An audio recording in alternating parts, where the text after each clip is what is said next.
Багерите кај Мајчин дом се уште мируваат, додека денес завршува 15-дневната забрана за градење на осумкатницата. Во изминатите 2 недели, градоначалникот на аеродром Златко Марин требаше да се договори со инвеститорот за прекин на изградбата. Тие се уште не успеале да се спогодат. За градоначалникот единствено прифатливо решение и понатаму останува зградата воопшто да не се гради на таа парцела. Се бараше заменска парцела каде инвеститорот би можел да гради. Втората можност е да се направи обештетување за што правиме проценки. Сумите се огромни, само за трошоците за земјиште и комуналии треба да му се вратат околу 5,5 милиони евра на инвеститорот.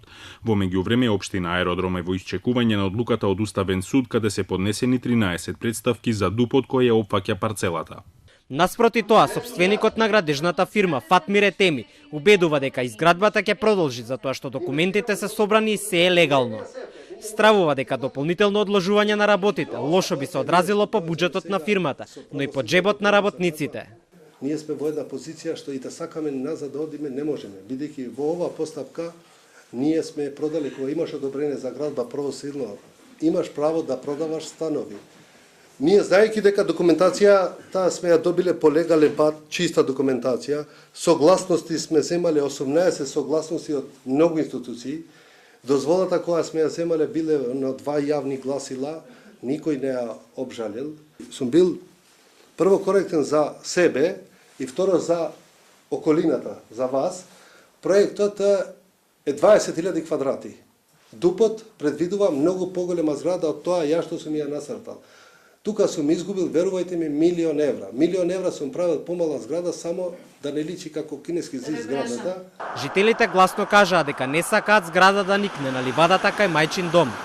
Во разговорот со инвеститорот, вината ја посочија кај претходниот, но и кај сегашниот градоначалник. Обвинија за неодговорно носење на деталниот урбанистички план и издавање на дозволата за градба.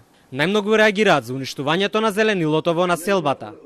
Тие камионите копаe ваму таму, што ископаа некои. Јас сум стар градежник, верувај ми, и мој камион Аеродромци добија ветување дека откако ќе никне зградата ќе се инвестираат 1 милион евра во зазеленување на просторот со хоризонтални и вертикални градини. Според инвеститорот, така ќе има дури и повеќе зеленило од сега. Зградата за која градоначалникот Златко Марин ветуваше дека нема да се гради, ќе има 8 ката и поткровје, со вкупно 240 станови. Паркирањето возила на новите станари ќе биде решено со подземна гаража.